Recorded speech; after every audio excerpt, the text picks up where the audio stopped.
It's me, back again with a totally self-indulgent hobby blog about my orc army that I am making, and I've actually made a start on. So I'm so excited. So I have done some test models. So let's have a look at my test models, and then I'll tell you what I'm going to do. All right, let's have a look at these test minis that I've done. So I'm quite pleased with them. So we've got the, this is going to be a Morax. So this is my GW Orc here. It's turned out quite nice. Got a decent yellow tunic. This is my Mantic Orc. Is going to be an axe.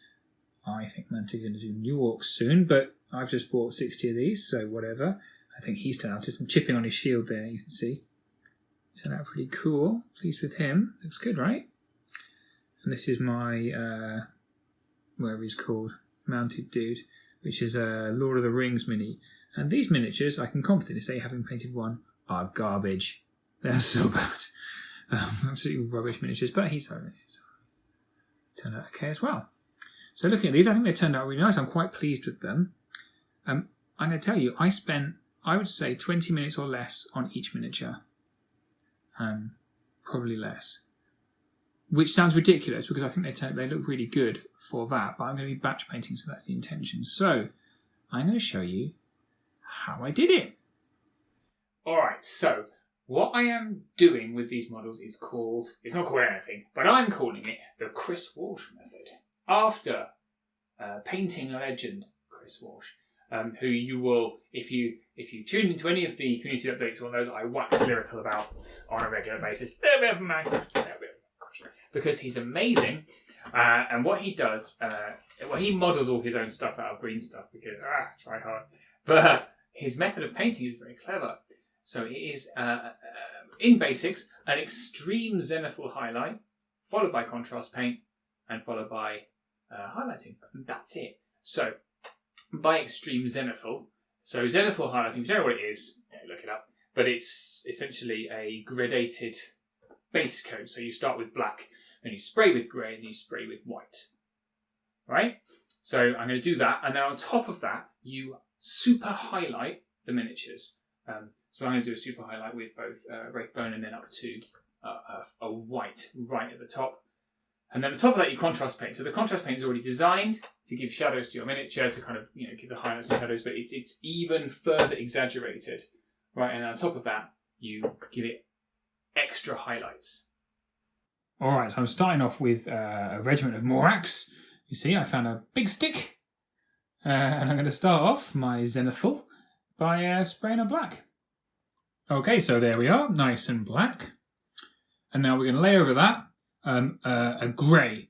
And we're going to come in from the top. It's just going to be a lighter spray of grey from this direction and then from this direction. Right, that's our grey line. Actually quite hard to do this on a giant stick, as it turns out. I might rethink this for future regiments, but you can see I've gone, so we've got black underneath, grey on top. And now we're going to go and do exactly the same thing, but with Wraithbone, easy for you to say, Wraithbone. Okay, and we are done. So we went the briefest of coats with Wraithbone. So you can see this one's turned out quite nice. You see quite a little bit speckledy because it's quite humid here. But we're not stopping there. Now we're going in for the detailed bit. Okay, so hopefully you can forgive my temporary hobby area. I'm currently between hobby areas. This is where I am. So take one of our little figures. So you can see his Xenothor base here. Does it look okay? I think that's right. So what we're going to do is go in with several things. So we're going to be using glaze medium. We are going to be using Wraithbone. I should have got these ready before I did this. Bam, and then white paint.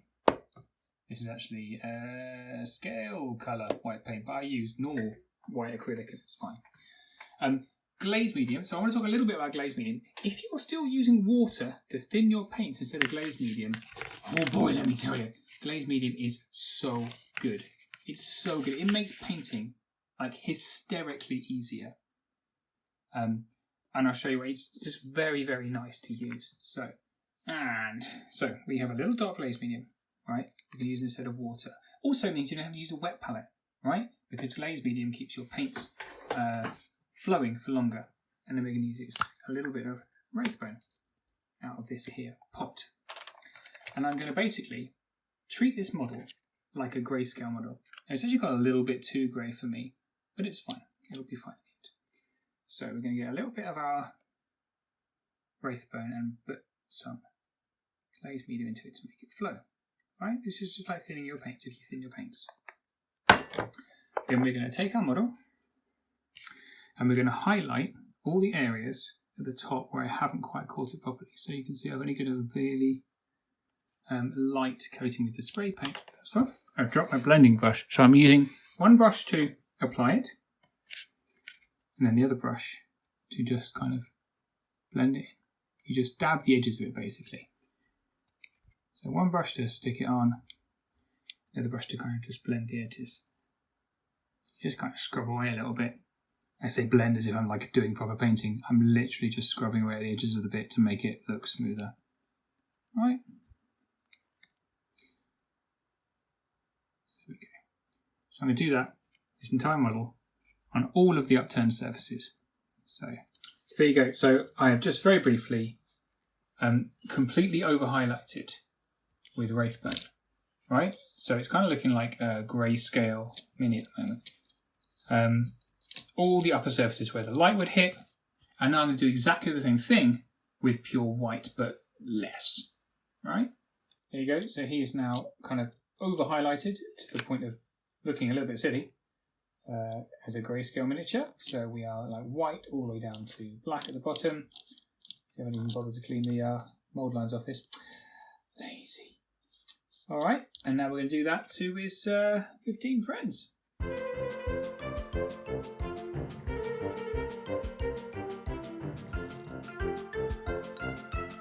And there we go. So you can see they look quite plain from the top, but if you turn them upside down, you can see they're actually really dark underneath, which is exactly what we want. So we are going to now smear these with contrast paint. Alright, so I think the most important thing if you're trying to do an army fast is to have a simple colour scheme, right? Obviously. So for these guys, I have got yellow for cloth, I have got green for skin, and then I've got a range of browns, which I shall use sparingly. So I used to use flesh colour for some of these. Let's find one. Not him. These guys, this bit down here. And then everything else is either wildwood, Gorgonopher, or like a really dark one, which I don't really then cycle back. I have got skeleton horde for teeth and stuff and horns. That's this. Just to make life easier, but that'll come in at the end. So what I'm going to do is go light to dark in terms of the main colours I'm using. Actually, it'll be like too dark, I would say, because that makes it easier for me to paint over any mistakes without having to reapply the base coat. So let's get cracking. Okay, so just on the yellow, and I wanted to show you what the kind of extreme highlight has done.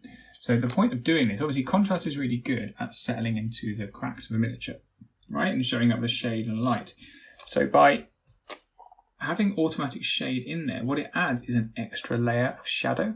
So essentially, we've kind of given ourselves a really nice contrast, pun intended, without having to do anything. So actually, if I painted these just like this, they'd be completely acceptable. I think they'd look really good. But of course, I'm going to make them look even better. Oh, I forgot to mention, we are using Space Wolves Grey as the base for the metal. Okay, so there we go. That is about an hour of painting in total for all the colours. They're not perfect, but I'm going to be honest, they're pretty good. I'm quite happy with them. So I'm holding the camera with my hands here, so it's a bit wobbly. You know, I think that's a pretty acceptable tabletop standard. All the pre-highlighting means that the contrast paint works double, essentially. You get double contrast. I am, of course, going to add a few more highlights. So one thing I'm going to do is, this is recommended by Mr. Walsh, is I'm going to do all the weapons. I'm going to highlight all the weapons and the top of their heads and stuff like that. Then I'm going to put them on the base, and then I'm going to finish their highlights. Okay, so I'm going to show you how I do the metal. Sorry, I got a paintbrush in my teeth. As I was saying. So I'm going to show you how I do the metal. So it ends up, so the first coat is just with the Ulthian grey. It ends up looking like this. It's quite nice. So we've just got a little bit of medium mixed with Ulthian grey. And all we do is we take it along the top edge. Right, so it's got the Space Wolf grey base over the extreme contrast, and then we just add a line.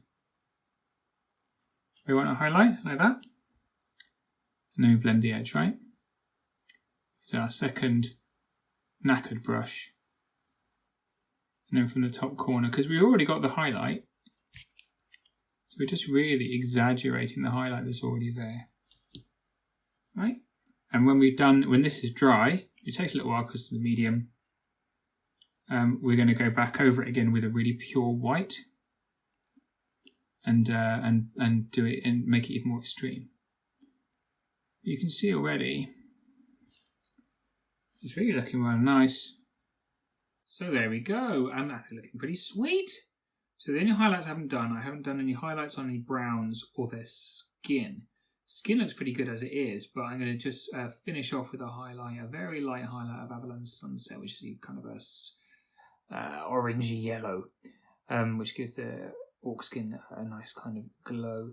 But I'm going to do those after they're on the base. So I'm going to base them all up, and then just basically the bits that you can see, I'm going to highlight up.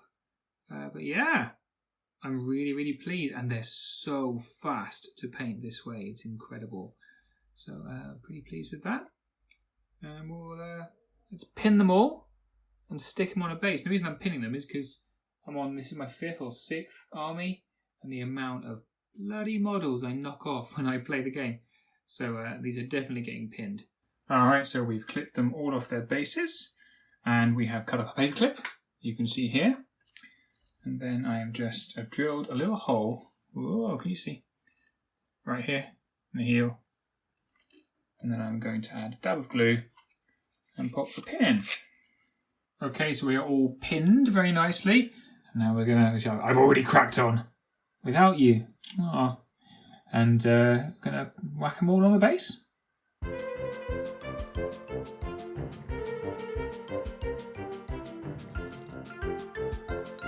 Okay, so we're all on.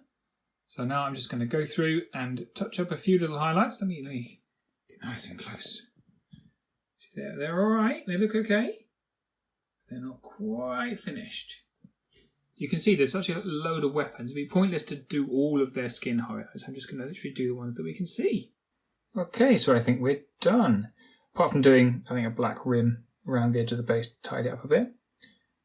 So I just added a light, can you see like a light yellow highlight to the skin? And it makes it glow, and it's just the bits of skin that I can see. And I've got to be honest, I'm chuffed with this unit. It's taken me, four and a bit hours, I'd say, total.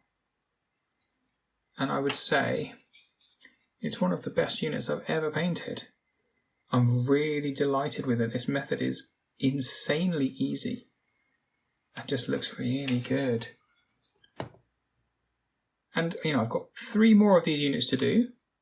And for once, I don't actually feel intimidated by that. Normally, if you do a unit like this, you're like, oh, God, I never want to paint another orc again. Just painted 15. But these ones were so simple. I'm like, yeah, I'm quite happily. If I actually sat down for a day, I could knock out 2 of these easily. I don't ever have a day. I have children. But you know the principle. So that's it for this video. And, yeah. 1 unit down. There's some more to go. I don't know how many more. 8. Some. Anyway, see you later. Bye.